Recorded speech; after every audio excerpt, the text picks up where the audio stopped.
بسم اللہ الرحمن الرحیم۔ آواز اور تصویر کی دنیا کے معزز دوستو، السلام علیکم۔ زندگی جن زخموں سے بھری پڑی ہے، ان زخموں کا علاج صرف سجدے میں موجود ہے۔ جس کی امیدیں اللہ کے ساتھ ہوں وہ ناکام نہیں ہوتا، ناکام وہ ہوتا ہے جس کی امیدیں دنیا سے وابستہ ہوں۔ مولانا رومی اور اصول عشق۔ مولانا رومی رحمۃ اللہ علیہ بازار سے گزر رہے تھے۔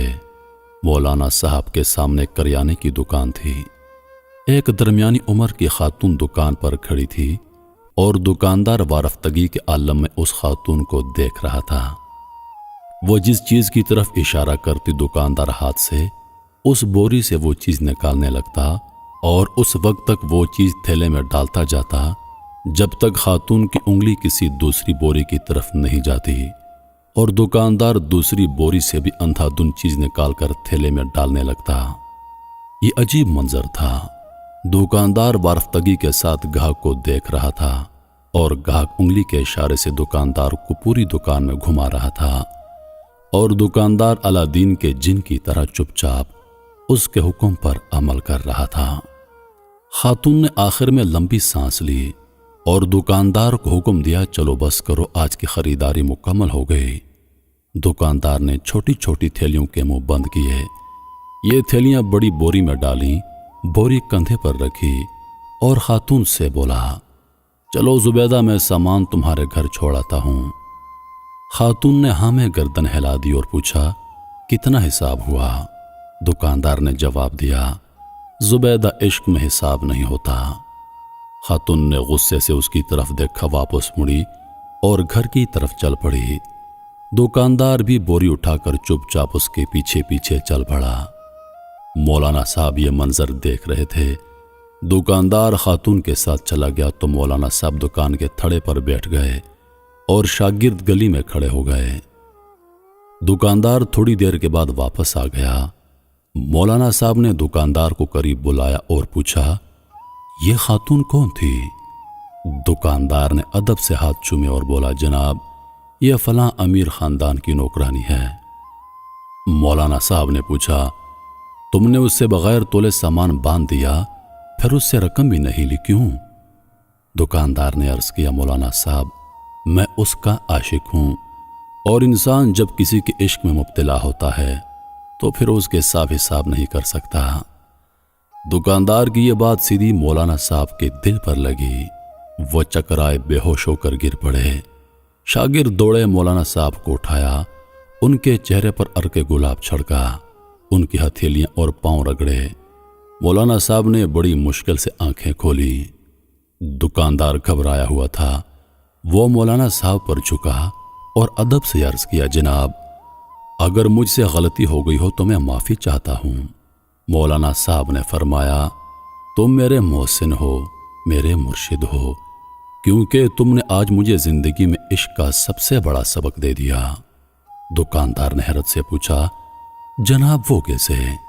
مولانا صاحب نے فرمایا، میں نے جانا تم ایک عورت کے عشق میں مبتلا ہو کر حساب سے بیگانے ہو، جبکہ میں اللہ کی تسبیح بھی گن گن کر کرتا ہوں، نفل بھی گن کر پڑھتا ہوں، اور قرآن مجید کی تلاوت بھی اور راگ گن کر کرتا ہوں، لیکن اس کے باوجود اللہ تعالیٰ سے عشق کا دعویٰ کرتا ہوں۔ تم کتنے سچے اور میں کس قدر جھوٹا عاشق ہوں۔ مولانا صاحب وہاں سے اٹھے، اپنی درگاہ پر واپس آئے اور اپنے استاد حضرت شمس تبریز رحمۃ اللہ علیہ کے ساتھ مل کر عشق کے 40 اصول لکھے۔ وہ عشق کے 40 اصول کون سے ہیں؟ آئیے ملاحظہ کرتے ہیں۔ عشق کے 40 اصول۔ پہلا، اللہ کی نشانیاں کائنات کی ہر شے میں موجود ہیں۔ اللہ کی ذات کسی ایک جگہ محدود نہیں، اسے ڈھونڈنا ہو تو کسی کامل عاشق کے دل میں تلاش کرو۔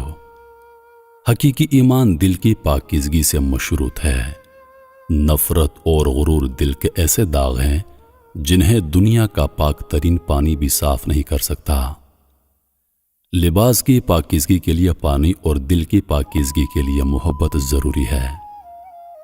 ہر گزرتا لمحہ جنت اور دوزخ کا فیصلہ کرتا ہے، سو ان دونوں کی فکر چھوڑ کر اپنے عمل کی طرف توجہ دو۔ انسان اور اللہ کے درمیان کوئی چیز حائل نہیں، بس یقین کی قوت پیدا کرو۔ لوگوں کا دل دکھا کر اللہ کی خوشنودی کی طلب کم عقلی ہے۔ دل اور دماغ کے راستے جدا ہیں۔ دل ہمیشہ سچائی کے راستے کی نشاندہی کرتا ہے۔ گناہ اور بدی کے مقابلے کے لیے دل کا کہا مانو اور اسی کو راہبر بناؤ۔ ماضی صرف ایک یاد ہے اور مستقبل ایک سراب ہے۔ آج میں جینا سیکھو، وہی زندگی ہے۔ تم اگر یہ چاہتے ہو کہ تمہارا ایمان چٹان کی طرح مضبوط ہو جائے تو دل کو موم کی طرح پگھلنے پر مجبور کر دو۔ محبت کی تلاش ہمیں تبدیل کر کے رکھ دیتی ہے۔ راہ عشق میں ایسا کوئی مسافر نہیں گزرا جسے اس راہ نے کچھ نہ کچھ پختگی عطا نہ کی ہو۔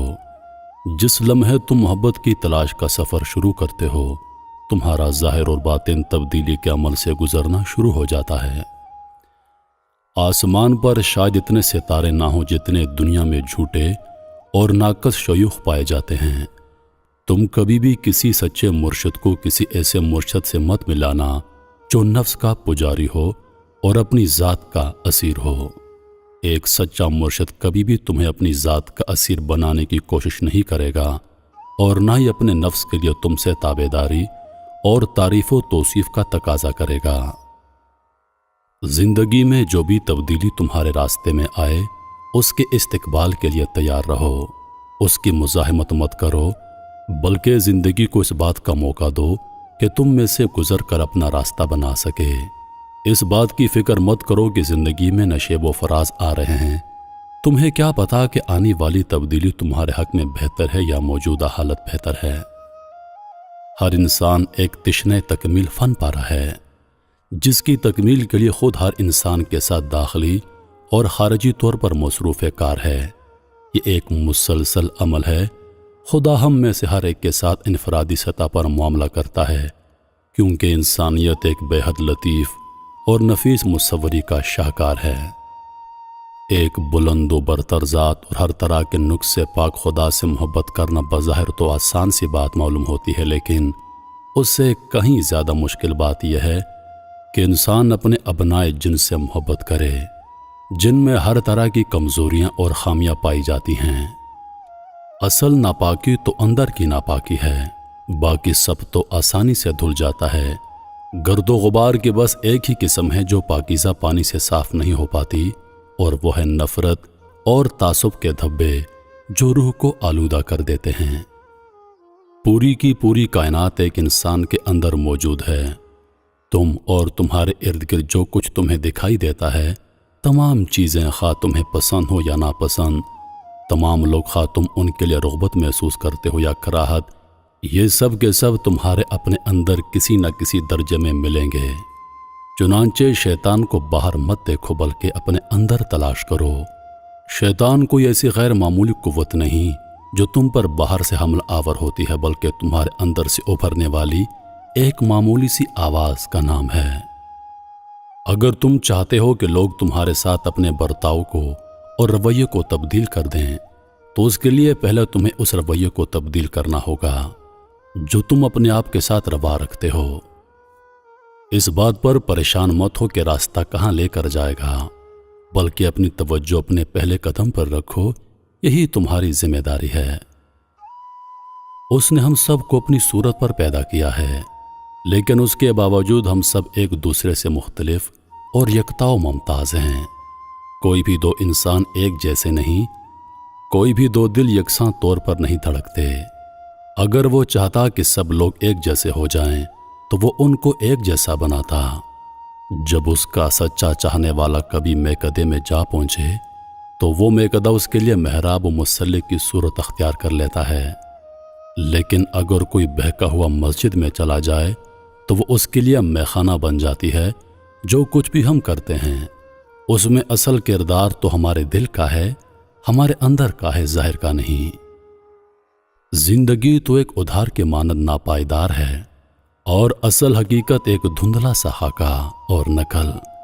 صرف بچے ہی اصل حقیقت کے بجائے کھلونوں سے بہلتے ہیں، لیکن اس کے باوجود لوگ کھلونوں پر فریفتہ ہو پاتے ہیں، بے قدری سے انہیں توڑ ڈالتے ہیں۔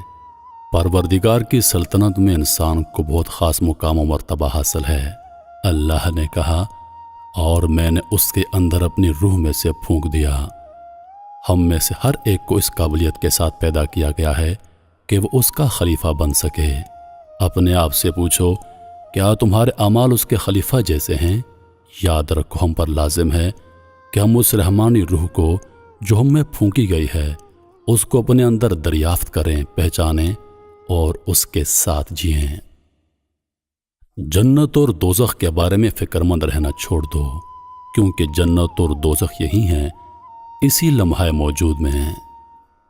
کائنات ایک وجود واحد ہے، یہاں ہر کوئی اپنے اپنے واقعات کے غیر مرئی دھاگوں سے ایک دوسرے کے ساتھ لپٹا ہوا ہے۔ یہ دنیا اس برفانی پہاڑ کی طرح ہے جہاں بلند کی گئی ہر آواز پہاڑوں سے ٹکرا کر واپس تم تک پہنچتی ہے۔ جب بھی تم کوئی اچھی یا بری بات کرو گے، تم تک واپس ضرور پلٹ کر آئے گی۔ دنیا خط مستقیم، ماضی ایک تعبیر ہے، ایک نقطہ نظر ہے، جبکہ مستقبل مایا کی صورت میں وقت کے دھارے میں سے نہیں گزرتی جو ماضی سے مستقبل کی طرف جا رہا ہو۔ تقدیر کا مطلب نہیں کہ تمہاری زندگی کو مکمل طور پر باندھ کر رکھ دیا گیا ہے۔ ہر بات کو مقدر پر چھوڑ دینا اور کائنات کے ساتھ ہم آہنگ ہونے کی کوشش نہ کرنا محض جہالت کی علامت ہے۔ سچا صوفی ایسا فرد ہے، اگر اس پر کوئی ناحق تہمت لگائی جائے اور ہر طرف سے اس پر ملامت کی بوچھاڑ ہو، تب بھی وہ صبر کے ساتھ یہ سب جھیلتا ہے اور تنقید کرنے والوں کے خلاف ایک لفظ منہ سے نہیں نکالتا۔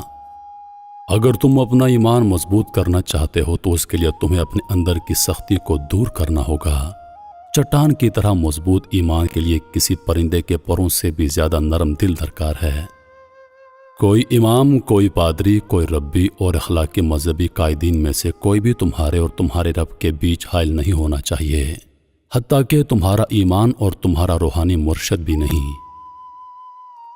اس دنیا میں جہاں ہر کوئی کسی نہ کسی مقام پر پہنچنے اور کچھ نہ کچھ بننے کی جدوجہد کرتا ہے، حالانکہ یہ سب کچھ ایک دن اس کو یہیں پر چھوڑ جانا پڑتا ہے۔ سر تسلیم خم کرنے اور راضی برضا رہنے کا یہ مطلب نہیں کہ ہم بے عمل ہو کر عزو معطل ہو جائیں، اور نہ یہ جبریت ہے، بلکہ یہ تو اس کے بالکل برعکس ہے۔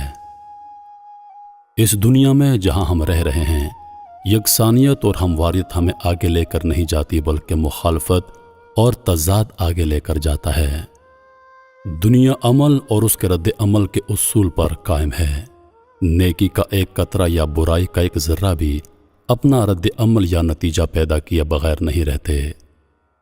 خدا بہت باریک بین اور بڑا ہی کاریگر گھڑی ساز ہے، اتنا درست کہ زمین پر ہر چیز اپنے مقررہ وقت پر وقوع پذیر ہوتی ہے، نہ ایک لمحہ پہلے اور نہ ایک لمحہ تاخیر سے۔